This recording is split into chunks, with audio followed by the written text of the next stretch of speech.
Hello बच्चों। तो बेटे लास्ट क्लास में जो टॉपिक कराया था उसी के ऊपर पहले एक क्वेश्चन देखते हैं और इस क्वेश्चन को देखने के बाद फिर हम नेक्स्ट टॉपिक पे आएंगे। और आज जो टॉपिक करेंगे इसके बाद हमारा स्टैटिस्टिक्स का चैप्टर खत्म हो जाएगा और फिर अगले लेक्चर में हम किसी और चैप्टर के बारे में बात करेंगे। देखो बेटा क्वेश्चन क्या बोलता है, mean and standard deviation of 10 observation is 20 and 2 respectively. तो क्वेश्चन में पहले क्या बोला है बेटे, जो टोटल ऑब्जर्वेशन है बेटे जिसको हम n बोलते हैं वो 10 थी।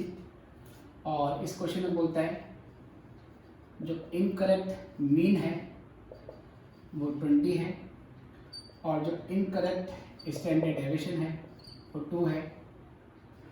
आपकी जो रॉन्ग वैल्यू है बेटी, जो रॉन्ग वैल्यूज हैं वो 8, 12 थी, हमने मिसरीड किया 8, 10, 12। और बेटा इसकी जो करेक्ट वैल्यू थी वो 4, 15। और बेटा 10 के बदले में 9 कर देता हूँ, है ना बेटा, क्योंकि 10 तो वैसे भी एक हमने रॉन्ग वैल्यू रखी है, तो ये 4, 15 और 9 थी। ठीक है, तो क्वेश्चन बोलता है mean and standard deviation of 10 observation is 20 and 2। 10 observation का हमने इतना मीन निकाला है और इतना एच निकाला है। Later on it was found that, बाद में मालूम चला 3 observations were wrongly misread as 8 and 12। 3 observation को बेटा हमने गलत ले लिया है, 8, 10, 12 ले लिया है, जबकि एक्चुअल में थी कितनी, ये 4, 15 और 9 थी। तो क्वेश्चन में कहता है कि आपको नया एच डी और आपको नया मीन निकालना है। ठीक है, तो पहले हम क्या करेंगे बेटे, पहले बेटा हम इसको 2 पार्ट में बांट देते हैं। पहले हम करेंगे इसमें कैलकुलेशन ऑफ करेक्टेड मीन। पहले हम करेक्टेड मीन निकाल लेते हैं। ठीक है, 2 पार्ट में बेटा इसको बांट देते हैं, या पार्ट ए मत देखो, केवल हेडिंग लिख दो। तो पहले यहाँ से मैं इनकरेक्ट मीन का फॉर्मूला लगाऊंगा। तो ये होगा बेटा आपका sigma x divide by n, sum of observation divide by number of observation. तो बेटा जो इनकरेक्ट मीन है वो 20 है, समीशन ऑफ ऑब्जर्वेशन मुझे नहीं पता, टोटल ऑब्जर्वेशन बेटा 10 है। यहाँ से अगर मैं क्रॉस इंटू करता हूँ तो जो इनकरेक्ट सम आएगा बेटा सिग्मा एक्स आएगा, जो कि इनकरेक्ट होगा, क्योंकि अगर मैं मीन इनकरेक्ट ले रहा हूँ तो अभी यहाँ से जो सम निकलेगा उसको भी इनकरेक्ट ही माना जाएगा, तो ये 200 आ गया। अब सर ये जो इनकरेक्ट हमारे पास सम आया है इसको हम करेक्ट करते हैं, तो इसको करेक्ट कैसे किया जाएगा, तो करेक्टेड सिग्मा एक्स, इसको करने के लिए हम पहले इनकरेक्ट सिग्मा एक्स लेंगे, इसमें से रॉन्ग वैल्यू को हमने माइनस कर देना है और बेटा जो करेक्ट वैल्यू है उसको प्लस कर देना है। तो इनकरेक्ट टोटल 200 था, रॉन्ग वैल्यू कौन कौन सी है बेटा, 3 है, 8, 10, 12। तो ये 8, 10, 12 माइनस होगा। और बेटे करेक्ट क्या है, 4, 15 और 9। तो इस 4 को प्लस 15 को प्लस 9 को बेटा प्लस किया जाएगा। तो इसको बेटा अगर मैं सॉल्व करूं, तो 200 माइनस 8 माइनस 10 माइनस 12 और उसके अलावा बेटा तो बेटे 198 आता है। एक टोटल हमारा 198 आ रहा है। ठीक है बेटे, जिसमें हमने 15 और 4, ठीक है बेटा 19 और 9, 28 प्लस किया और 30 माइनस किया तो 2 का फर्क हो जाएगा। अब यहाँ से मुझे अगर करेक्टेड मीन निकालना है तो करेक्टेड मीन निकालने के लिए मैं करेक्टेड सिग्मा एक्स लूँगा और नंबर ऑफ ऑब्जर्वेशन एन लूँगा। करेक्टेड सिग्मा एक्स 198 आया है और जो करेक्टेड और जो बेटा एन है, क्योंकि पहले हमने 3 वैल्यू हटाई और उन 3 वैल्यू के बदले ही 3 नई वैल्यू आ गई, तो हमारे टोटल ऑब्जर्वेशन में कोई फर्क नहीं पड़ेगा। तो 198 को 10 से डिवाइड कर देंगे तो 19.8 ये हमारा आंसर आ जाएगा। ऑलरेडी बेटे उसके बाद फिर हम क्या करेंगे, यहाँ से कैलकुलेशन ऑफ करेक्ट वेरिएंस। अब हम यहाँ से करेक्ट वेरिएंस और स्टैंडर्ड डेविएशन निकालेंगे। ये बेटे कैसे निकलेगा अगर हम बात करें तो इसमें सबसे पहले हम इनकरेक्ट स्टैंडर्ड डेविएशन लिखेंगे। इनकरेक्ट स्टैंडर्ड डेविएशन 2 है, फिर मैं इनकरेक्ट वेरिएंस निकालूंगा, तो वेरिएंस होगा स्टैंडर्ड डेविएशन का स्क्वायर। अगर मैं 2 का स्क्वायर कर देता हूँ बेटा 4। अब यहाँ से बेटे वेरिएंस का हम फॉर्मूला लगाएंगे, तो इसका फॉर्मूला होता है summation of square of all observation minus square of mean. ठीक है बेटी, ये वाला जो सेगमेंट होता है ये मीन को डिनोट करता है। अब इनकरेक्ट वेरिएंस हम निकाल चुके हैं 4। ये मुझे नहीं पता कि सभी ऑब्जर्वेशन के स्क्वायर का सम कितना है। ये बेटा जो सेगमेंट है ये सेगमेंट इनकरेक्ट मीन को दर्शाता है। आपको ध्यान रखना है कि ये जो वैल्यू है ब्रैकेट के अंदर सर, ये वैल्यू ये और कुछ नहीं है, ये इनकरेक्ट मीन है, क्योंकि फॉर्मूला क्या है sigma x by n. Sigma x by n mean का फॉर्मूला होता है। क्योंकि वेरिएंस इनकरेक्ट है तो फिलहाल हमने यहाँ पर मीन भी इनकरेक्ट ही लिया होगा, तो ये इनकरेक्ट मीन को डिनोट करता है।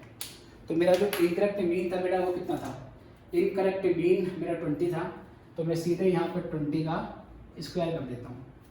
अब बेटा ये 4 हो जाएगा, 20 का स्क्वायर हो गया 400, यहाँ पे आके प्लस हो जाएगा 4 + 400, ये ऐसे रहेगा।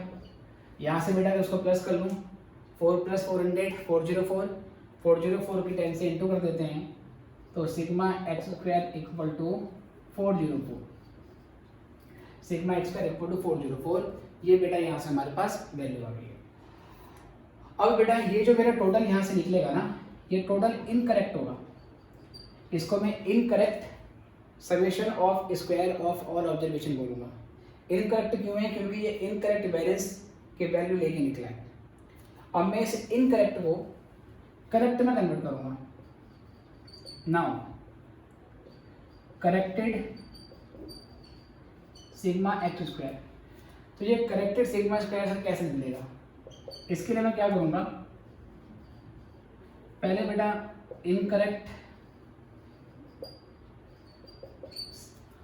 पहले मैं incorrect sum of square of all observation लूँगा, इसमें से रॉन्ग वैल्यू माइनस करूँगा। लेकिन बेटा यहाँ पर क्योंकि स्क्वायर वाला है तो यहाँ पर भी रॉन्ग वैल्यू का स्क्वायर माइनस होगा। जैसे मीन वाले में सिंपल रॉन्ग वैल्यू माइनस हो गई थी और करेक्ट वैल्यू प्लस हो गई थी, क्योंकि यहाँ पर सिग्मा एक्स था, यहाँ पर सिग्मा एक्स स्क्वायर है, इसलिए रॉन्ग वैल्यू का स्क्वायर माइनस करना पड़ेगा, प्लस करेक्ट वैल्यू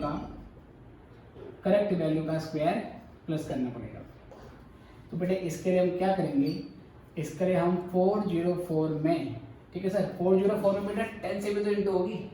अगर 404 की 10 से इंटू होगी तो ये 4040 आ जाएगा, करेक्ट है। 4 + 400 404, फिर 10 से इंटू कर देंगे तो 4040। तो 4040 में हम माइनस करेंगे रॉन्ग वैल्यू, और पहले बच्चों हमारी रॉन्ग वैल्यू कौन कौन सी हैं, रॉन्ग वैल्यू है 8, 10 और 12। तो माइनस करेंगे 8 का स्क्वायर माइनस 10 का स्क्वायर माइनस 12 का स्क्वायर, और बेटा प्लस करेंगे इसमें प्लस करेंगे करेक्ट वैल्यू, और करेक्ट वैल्यू थी 4 का स्क्वायर प्लस 15 का स्क्वायर और प्लस 9 का स्क्वायर। तो ये बेटा आपको सॉल्व करना है। तो कैसे करेंगे देखिए इसको, तो 4040 में माइनस कर देंगे 64, माइनस कर देंगे 100, माइनस कर देंगे 144, और प्लस कर देंगे बेटा 4 का स्क्वायर दैट इज 16, 15 का स्क्वायर 225 और प्लस 81। ठीक है बेटे, तो मैंने फटाफट से 4054 की अमाउंट निकाल दी है यूजिंग कैलकुलेटर। आपको बेटा कैलकुलेटर अलाउड नहीं है तो आप इसको अपने आप कर लेना। 11th के बच्चों को अलाउड नहीं है, हाँ CSA में और CS वाले बच्चों को फाउंडेशन में कैलकुलेटर अलाउड है। खैर जो भी है बेटा 4045 का टोटल आ गया। अब ये आने के बाद हम इस फॉर्मूले को दोबारा लगाएंगे, बस फ़र्क क्या है, यहाँ से करेक्ट वेरिएंस निकालेंगे और ये दोनों चीज़ें हमें करेक्ट वाली लेनी है। ठीक है, तो आप कभी भी इस वीडियो को पॉज करके इतना हिस्सा नोट कर सकते हो। मैं फिलहाल अभी क्या कर रहा हूँ कि ये ऊपर वाला हिस्सा मिटाने जा रहा था, तो मैं एक क्वेश्चन वाला पोर्शन मिटा देता हूँ ताकि यहाँ से हमारा पूरा पार्ट निकल के आ जाए।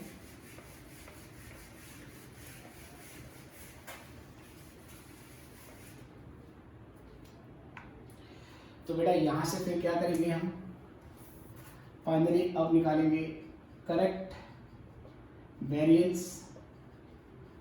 इसके लिए हम corrected sigma x square by n लेंगे और minus corrected sigma x by n का स्क्वायर लेंगे। तो प्यारे बच्चों करेक्टेड सिग्मा एक्स स्क्वायर आपका आया है 4054। एन बेटा आपका 10 ही रहेगा क्योंकि 3 ऑब्जर्वेशन हटी और 3 वापस आ गई। Corrected sigma x by n. अब बेटा ये जो सेगमेंट होगा ना, ये सेगमेंट आपके करेक्टेड, ये अंदर वाला सेगमेंट आपका ये करेक्टेड मीन को डिनोट करेगा, ठीक है सर। और आपका जो करेक्टेड मीन था वो कितना आया था? करेक्टेड मीन आपका 19.8 आया था। या आप करेक्टेड सिग्मा एक्स के बदले पहले 198 लिखो और सर एन के बदले 10 लिख दो, आपकी मर्जी है। मान लो मैंने ऐसे लिख दिया 198/10 और सर सॉल्व करना है यहाँ से। इसको मैं सॉल्व करूँ तो ये 405.4 हो जाएगा। इसको मैं सॉल्व करूँ तो ये 10 हट के 19.8 हो जाएगा बेटा। और अगर मैं 19.8 का स्क्वायर ओपन करूँ, 19.8 का स्क्वायर तो ये 392.04 आपका यहाँ से आ जाएगा। जिसमें से 405.4 को माइनस कर देंगे तो ये 30.36 आ जाएगा बेटा आपका वेरिएंस। और अगर आपने स्टैंडर्ड डेविएशन निकालना है इसके बाद, तो करेक्टेड स्टैंडर्ड डेविएशन को निकालने के लिए हम क्या करेंगे बेटे, करेक्टेड वेरिएंस का स्क्वायर रूट निकाल देंगे। तो आपको 13.36 का स्क्वायर रूट निकालना पड़ेगा। आई होप आपको लॉन्ग डिवीजन मेथड आता है बेटा, जो 8th क्लास में सिखाया जाता है। तो 13.36 का अगर स्क्वायर रूट निकालें तो 3.65, ठीक है, ये 3.65 अप्रॉक्स आपका करेक्टेड एच डी आ जाएगा। ओके, तो ये क्वेश्चन तो जो लास्ट क्लास में टॉपिक कराया था उसी के ऊपर है, क्योंकि कुछ बच्चों को जिसमें 2 वैल्यू गलत थी उसमें दिक्कत आ रही थी, तो मैंने 2 से ज़्यादा 3 वैल्यू वाला क्वेश्चन आपको करा दिया है। इसको नोट करिए और फिर हम नेक्स्ट टॉपिक पे आते हैं।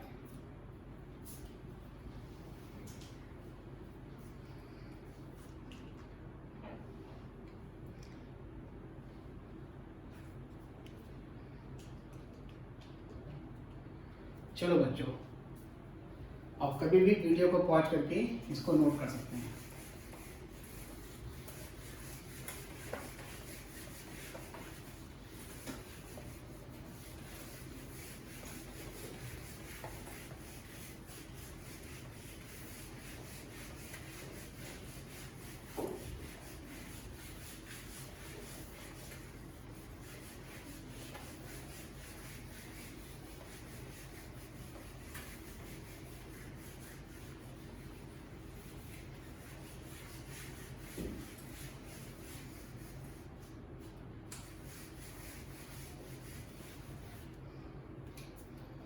चलिए बेटे, तो इसी में अब हम नेक्स्ट टॉपिक पे आते हैं और हमारा नेक्स्ट टॉपिक है coefficient of variation. Coefficient of variation बेटा, अब तक हमने क्या किया था? अब तक हमने ये सीखा है कि हम किसी एक पर्टिकुलर सीरीज के लिए मीन डेविएशन या वेरिएंस या स्टैंडर्ड डेविएशन कैसे निकालते हैं। फॉर एग्जांपल, अगर आपकी क्लास में सपोज 40 बच्चे पढ़ते हैं और जिन 40 स्टूडेंट्स का मैथ में जो स्कोर आया, हम उस मैथ के स्कोर का mean deviation from median, mean deviation from mean, standard deviation और वेरिएंस निकालना चाहते हैं। ये केवल आपकी क्लास के बारे में बात हो रही है, तो ये बेटा हमने सीख लिया। अब सर कंडीशन ऐसी है कि मैं आपकी क्लास के जो बच्चे हैं उसको मैं दूसरी क्लास के बच्चों से कंपेयर करना चाहता हूँ। आपकी क्लास के बच्चों के जो मैथ में मार्क्स आए हैं उसको मैं किसी दूसरी क्लास में मैथ्स में जो स्कोर आया बच्चों का, मैं उससे कंपेयर करना चाहता हूँ। तो सर इसमें क्या होता है, एक तो ये प्रॉब्लम आ सकती है कि हो सकता है जितने स्टूडेंट्स आपके सेक्शन में हो उतने स्टूडेंट्स दूसरे सेक्शन में ना हो। मान लीजिए आपके सेक्शन में 40 बच्चे पढ़ते हैं लेकिन दूसरे सेक्शन में 43 बच्चे हैं। और सर ये भी हो सकता है कि आप लोगों का जो मीन आया, आप लोगों का जो एवरेज आया वो अलग हो जो दूसरे सेक्शन के बच्चों का एवरेज आया। तो जब हम 2 डिफरेंट सेट ऑफ डेटा को कंपेयर करना चाहते हैं और ये बताना चाहते हैं कि दोनों सेक्शन में से किस क्लास की परफॉर्मेंस ज़्यादा स्टेबल है या किस क्लास की परफॉर्मेंस में वेरिएबिलिटी कम है। तो उसके लिए बेटा हम क्या करते हैं, कोएफिशिएंट ऑफ वेरिएंस का यूज करते हैं। तो कोएफिशिएंट ऑफ वेरिएशन का यूज हम दो अलग अलग ग्रुप की वेरिएबिलिटी या स्टेबिलिटी को कंपेयर करने के लिए चेक करते हैं। इसको कभी कभी हम आसान भाषा में ऐसे भी समझाते हैं कि सर अगर आप क्रिकेट मैच देखते हो तो मान लीजिए कि सर दो बैट्समैन हैं, एक बैट्समैन है सर सपोज मान लीजिए सहवाग और एक बैट्समैन है सर राहुल द्रविड़। मान लीजिए दोनों का बैटिंग एवरेज सेम है, मान लीजिए सर दोनों का एवरेज 50 के आसपास है। लेकिन मैं अगर आपसे पूछना चाहूँ कि सहवाग और मतलब वीरेंद्र सहवाग और राहुल द्रविड़, इन दोनों में से कौन सा बैट्समैन ज़्यादा कंसिस्टेंट माना जाएगा, मतलब किस बैट्समैन की परफॉर्मेंस में ज़्यादा वेरिएबिलिटी, ज़्यादा फ्लक्चुएशन नहीं आती है। तो आपने कहा सर अगर ऐसी बात है तो सहवाग की जो परफॉर्मेंस होती है ना उसमें ना वेरिएबिलिटी ज़्यादा होती है। मैं कहा कैसे सर, वो कभी खेलता है तो बहुत ही अच्छा खेलता है, कभी 300 मार देता है खेलते खेलते, 250 मार देता है, सेंचुरी मार देता है, और सर कभी ऐसा होता है कि बहुत जल्दी आउट हो जाता है, 10 रन पे 12 रन पे आउट हो जाते हैं। लेकिन जो राहुल द्रविड़ है सर वो जब भी बैटिंग करने आता है अपना टाइम लेता है और आराम से सर धीरे धीरे खेलता है। तो मान के चलो कि वो 40-50 रन तो आपको हर मैच में बना के दे देगा, कभी कम भी बनाएगा पर मोस्ट ऑफ द टाइम वो ऐसे ही करता है। तो मतलब आपने ये बोला कि सहवाग की परफॉर्मेंस में वेरिएबिलिटी ज़्यादा है और द्रविड़ की परफॉर्मेंस में स्टेबिलिटी ज़्यादा है, उसमें कंसिस्टेंसी ज़्यादा है। मैंने कहा इस स्टेटमेंट को आप आंकड़ों से, आप डेटा से कैसे प्रूव करोगे। तो इसके लिए बेटा हम क्या करते हैं, कोएफिशिएंट ऑफ वेरिएशन निकालते हैं। ठीक है सर, शॉर्ट में बोलते हैं CB. Coefficient of variation is used to compare variability or consistency in set of observations belonging to different groups. वो ऑब्जर्वेशन जो डिफरेंट ग्रुप से बिलोंग करती है उनकी स्टेबिलिटी या कंसिस्टेंसी को कंपेयर करने के लिए यूज किया जाता है। इसका फॉर्मूला क्या होता है बेटा, इसका फॉर्मूला होता है coefficient of variation equal to standard deviation by mean into 100। 100 से इंटू करने का मतलब है कि इसको परसेंटेज में निकाला जाता है। ठीक है बेटे, इस x बार का मतलब क्या है, इस x बार का मतलब मीन है। अगर मैं स्टैंडर्ड डेविएशन को मीन से डिवाइड कर दूं और 100 से इंटू कर दूं तो यहाँ से मेरे पास कोएफिशिएंट ऑफ वेरिएशन निकल के आता है। अब sir if a particular group has high coefficient of variation, अगर सर किसी का सीवी ज़्यादा आता है, मतलब मैंने दो ग्रुप का सीवी निकाला है, सीवी का मतलब कोएफिशिएंट ऑफ वेरिएशन, तो सर दोनों का सेम नहीं आ रहा, किसी का ज़्यादा आ रहा है, किसी का क्या आ रहा है, कम आ रहा है। If a particular group has high CV it implies, इसका क्या मतलब होता है, मोर वेरिएबिलिटी, इसका मतलब उसमें वेरिएबिलिटी ज़्यादा है और उसमें लेस कंसिस्टेंसी है। मोर वेरिएबिलिटी एंड लेस कंसिस्टेंसी। इसका उल्टा sir, if a particular group has low CV, अब बेटा जिस ग्रुप का सीवी कम आएगा इट इम्प्लाइज हाई कंसिस्टेंसी,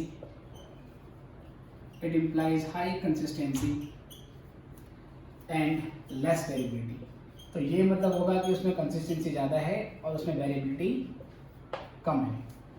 इसको नोट करेंगे बेटा, इसके बाद इस पे क्वेश्चन कैसे बनते हैं उसके बारे में बात करेंगे। इतना लिख लो पहले।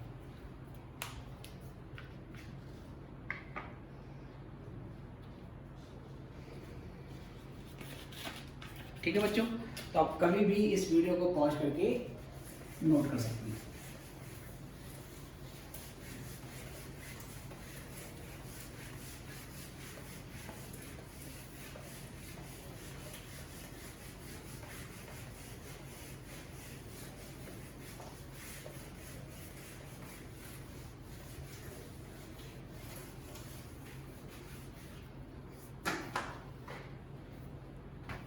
चलिए बच्चों एग्जाम्पल लेते हैं, ठीक है सर। कहता है 5 students each 5 students each from section A and section B were given, ठीक है बेटा, एक 5 लिखा हुआ है, were given a mathematics test, उनको मैथमेटिक्स टेस्ट दिया गया, the scores out of 10 was recorded, ठीक है sir. Find out which group has more variability in test scores, कौन से ग्रुप में बेटा टेस्ट स्कोर जो है उसमें वेरिएबिलिटी ज़्यादा है, वो बेटा आपको बताना है, ठीक है सर। तो पहले आपका ये सेक्शन ए है, उसमें बच्चों के मार्क्स जो थे कुछ ऐसे थे, सपोज आउट ऑफ 10 इसका 10 है, 8 है, 6 है, 9 है, ठीक है, 10 और 8 18, 18 से 24, 24 और 33 और बेटा 7 है। और सेक्शन बी में कुछ ऐसा है कि बच्चों के जो नंबर हैं, एक के 10 हो गए, एक को 0 हो गई, फिर एक के 8 हो गए, एक के 2 हो गए और फिर बेटा एक के 10 आ गए, है ना, कुछ इस तरीके से आपको मार्क्स हैं।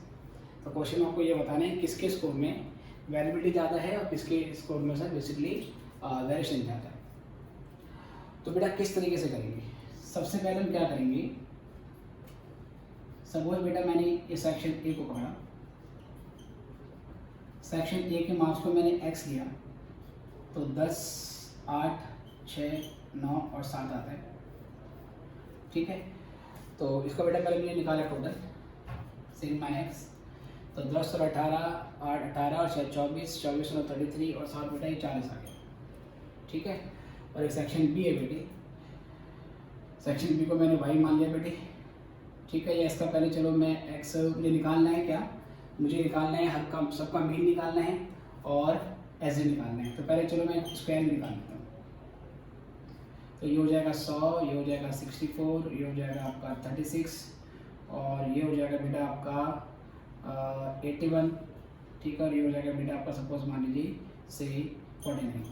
अल्टीमेटली बेटा आपको मीन निकालना और एच निकालना है। स्टैंडर्ड डेविएशन निकालने के इंडिविजुअल सीरीज में मैंने बहुत सारे मेथड आपको बेसिकली करवाए हैं। एक मीन मेथड आपको मैंने कराया है, एज्यूम्ड मीन मेथड भी कराया है और डायरेक्ट स्क्वायर मेथड भी कराया है।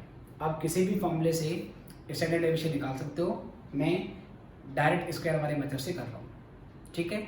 मेन मुद्दा है कि मुझे सीधी निकालने के लिए फॉर्मूला लगाना पड़ता है standard deviation by mean into 100।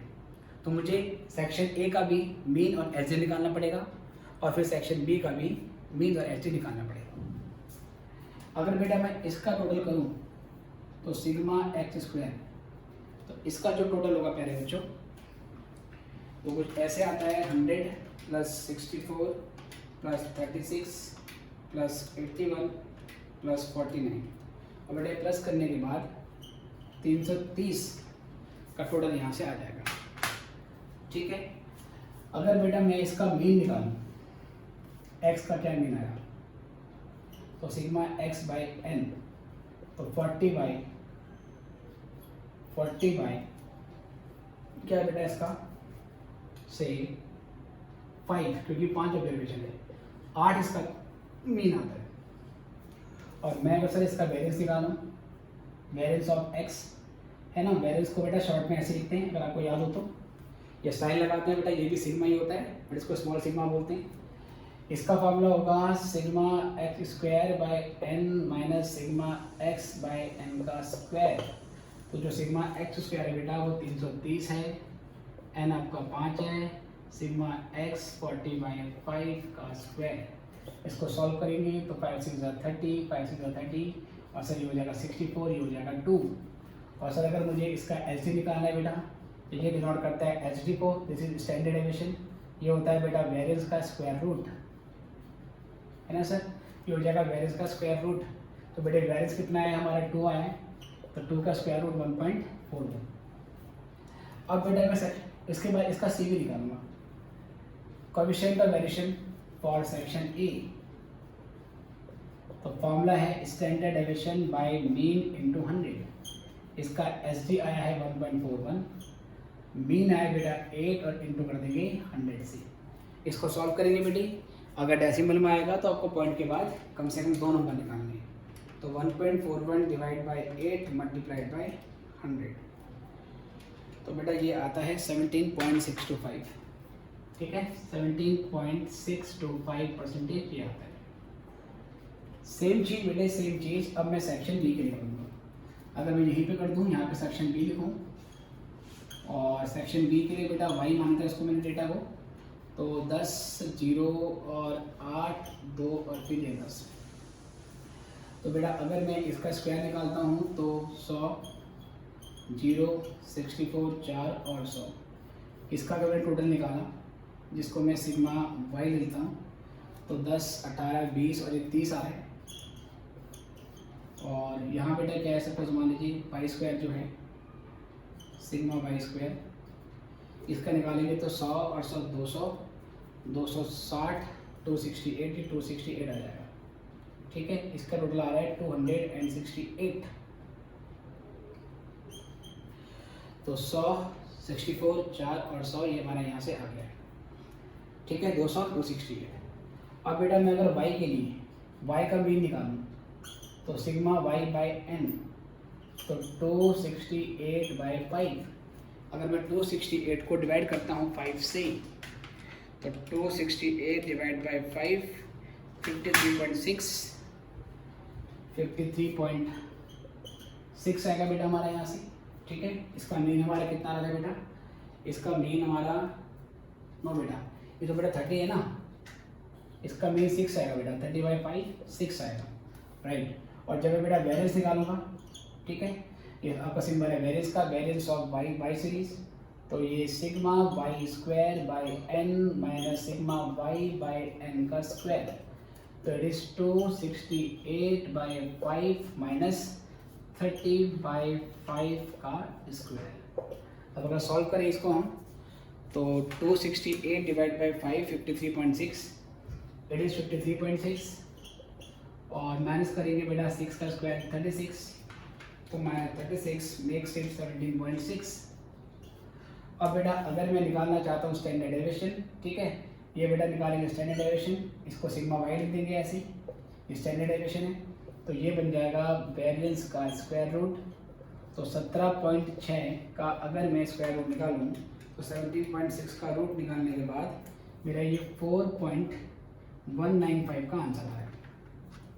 फिर बेटा इसका अगर मैं सी बी निकालूँ, C B for section B, अगर सेक्शन बी का सी बी निकाले प्यारे बच्चों तो स्टैंडर्ड डेविएशन y का मीन इंटू 100, स्टैंडर्ड डेविएशन 4.19 है और y का जो मीन है प्यारे बच्चों, y का मीन कितना आया था, ये 6 आया था, इंटू 100 कर दो, तो 4.19 into 100 divide by 6 makes it 69.83।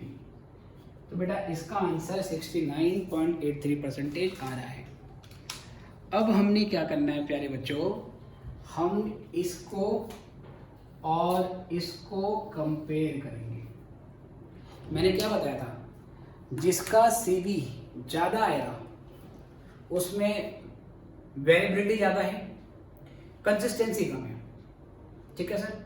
और जिसका CV सर, जिसका CV कम आता है उसमें वेरिएशन कम होती है, स्टेबिलिटी कंसिस्टेंसी ज़्यादा होती है। तो दोनों में से किसका वेरिएंस ज़्यादा आ रहा है बेटा, तो क्या लिखोगे सर, सेक्शन बी का CV ज़्यादा आ रहा है। अगर सेक्शन बी का CV ज़्यादा आ रहा है तो हम कंक्लूजन दे देंगे, दिमाग दे देंगे कि marks of section B has more variability as compare to section B, ठीक है। तो अल्टीमेटली आपको लाइन लिख देनी है सर कि